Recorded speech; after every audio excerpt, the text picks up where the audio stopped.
농마트.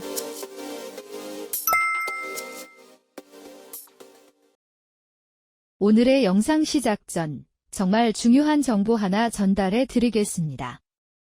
농가 경영비를 줄이고 토양도 살리는 유기질 비료 지원 사업의 올해 신청 기간이 기존과 다르게 완전히 변경되었습니다. 절대 놓치면 안 되는 핵심 내용, 지금 빠르게 정리해 드립니다. 기존에는 보통 연말에 유기질 비료 신청을 받아서 많이들 익숙하셨을 텐데요. 올해 사업부터는 신청 기간이 여름으로 대폭 앞당겨졌습니다. 저희 농마트 TV가 있는 이곳 논산도 바로 이번 6월부터 본격적인 신청을 받고 있으며 전국의 각 지자체들도 대부분 6월부터 7월 중순 사이에 신청 접수를 진행하고 있습니다.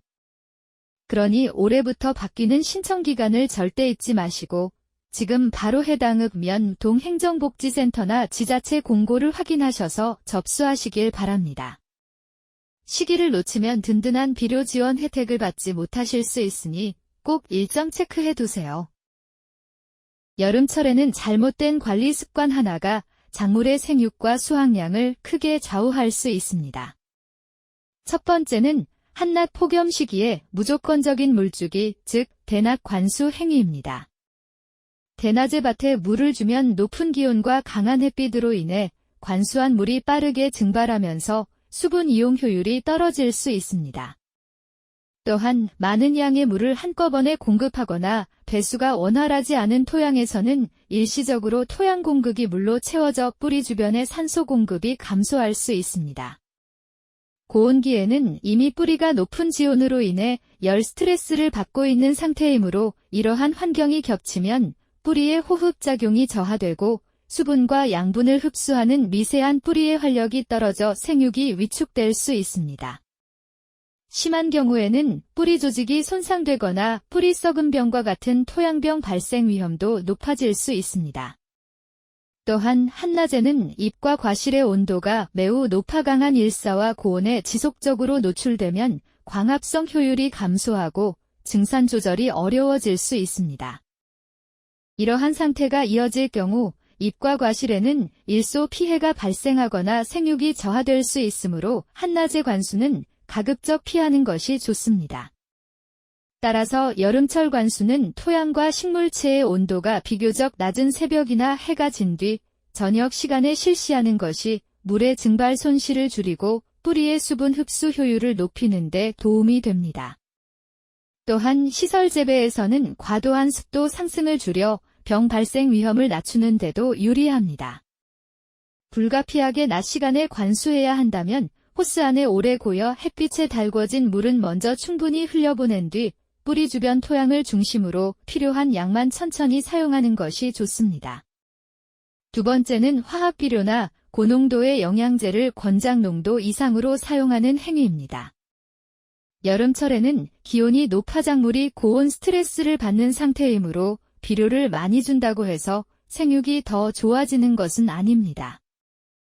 오히려 고농도로 시비하면 토양 용액의 염류 농도가 높아져 뿌리 주변의 삼투압이 증가하고 뿌리가 수분을 충분히 흡수하지 못하는 삼투장애가 발생할 수 있습니다. 이로 인해 잎끝이 마르거나 생육이 둔화되는 염류 장애가 나타날 수 있으며 심한 경우에는 뿌리 활력이 떨어져 양분 흡수까지 저하될 수 있습니다. 따라서 고온기에는 비료를 과다하게 사용하기보다 제품의 권장 희석 배율과 시비량을 준수하고 기온이 비교적 낮은 오전이나 늦은 오후에 시비하는 것이 작물의 스트레스를 줄이고 안정적인 생육을 유지하는 데 도움이 됩니다. 세 번째는 작물이 무성하게 자랐다고 해서 한낮에 과도하게 겨순을 제거하거나 잎따기를 하는 행동입니다.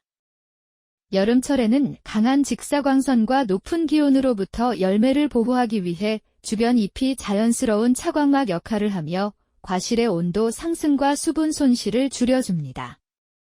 그런데 고온기에 잎을 한꺼번에 많이 제거하면 그동안 잎에 가려져 있던 열매가 갑자기 강한 햇빛에 노출되어 과실 표면 온도가 급격히 상승하고 변색이나 연화 등 일소 피해가 발생하기 쉽습니다. 특히 고추나 토마토와 같은 과채류에서는 이러한 피해가 상품성 저하로 이어질 수 있으며 가지치기나 잎따기 과정에서 생긴 상처는 병원균이 침입할 수 있는 통로가 될 수도 있습니다. 따라서 여름철에는 많이 따는 것보다 필요한 만큼만 남기는 것이 중요합니다. 전지와 겨순 제거는 기온이 낮은 시간대에 조금씩 나누어 실시해야 과실을 햇빛으로부터 보호하고 일소 피해를 최소화할 수 있습니다. 네 번째로 주의해야 할 행동은 여름철 토양을 그대로 노출한 채 멀칭 관리를 소홀히 하는 것입니다.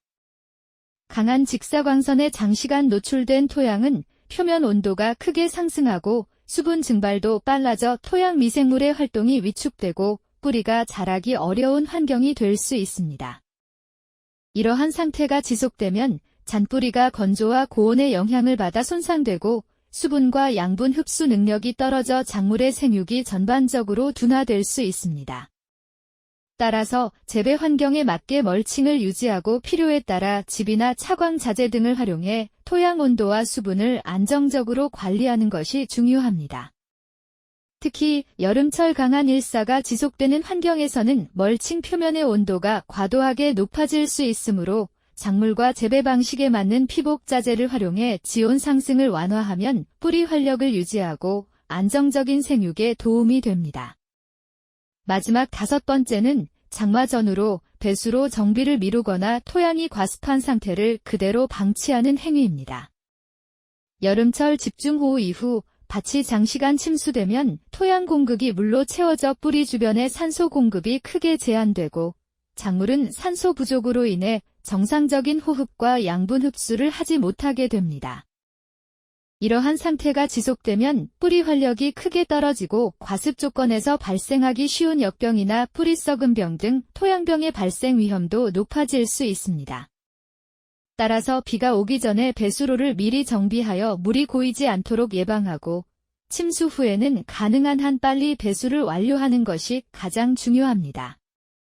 또한 입에 묻은 흙과 오염물을 깨끗한 물로 씻어 광합성이 빠르게 회복될 수 있도록 하고 필요에 따라 뿌리 활력 회복에 도움이 되는 자재를 활용해 토양 환경과 생육을 회복시키는 것이 피해를 줄이는 데 도움이 됩니다. 배수가 끝난 후에는 손상된 뿌리의 활력을 회복할 수 있도록 아미노산제나 해조 추출물과 같은 생리활성 자재를 활용하면 스트레스를 완화하고 새로운 잔뿌리의 발생을 돕는 데 도움이 될 수 있습니다. 또한 토양 상태가 안정된 이후에는 유육미생물제를 활용해 근권 환경을 회복시키는 것도 하나의 관리 방법입니다. 뿌리 활력 회복을 돕는 다양한 자재는 농마트TV에서 구매가 가능합니다. 오늘 영상에서 도움이 되셨다면 구독과 좋아요, 알람 설정을 누르시고 계속해서 농마트TV를 통해 정확한 농업 정보를 받아보시기 바랍니다. 저희는 매일 영상이 업로드되고 있으니 다양한 농업 관련 지식, 정보, 자재 등을 농마트TV를 통해 접해보실 수 있습니다. 특히 농마트TV에서 소개해드린 제품들은 저희가 직접 선별해서 검증된 농자재만 취급하고 있습니다. 제품 구매는 영상 설명란이나 댓글에 있는 링크를 통해 농마트 공식 사이트에서 구매가 가능하며 쿠팡, 네이버 스마트 스토어에서 온라인 주문이 가능하며 전화로도 주문이 가능합니다. 네이버에 농마트TV라고 검색하시면 더 쉽게 찾아보실 수 있습니다. 비료, 영양제, 토양개량제부터 농업에서 꼭 필요한 자재들까지 농가분들께 도움이 되도록 구성되어 있습니다. 특히 해외에서 검증된 자재들과 비료들을 직접 수입하고 있으니 더 다양하고 더 저렴한 가격으로 만나보실 수 있습니다. 또한 시기별 할인과 이벤트, 묶음 특가, 그리고 실제 농가에 도움이 되는 프로모션도 계속 진행되고 있으니 꼭 놓치지 마시고 꼭 확인해 보시길 바랍니다. 특히 전화 또는 매장에 찾아오셔서 상담도 가능하니 많은 관심 부탁드리겠습니다. 앞으로도 현장에서 바로 써먹을 수 있는 정보와 효과로 증명되는 농재자만을 정확하게 전달해 드리겠습니다. 다음 영상에서 더 중요한 내용으로 이어가겠습니다. 농마트TV 구독과 좋아요, 알람 설정 부탁드리면서 오늘 영상을 시청해 주셔서 감사합니다.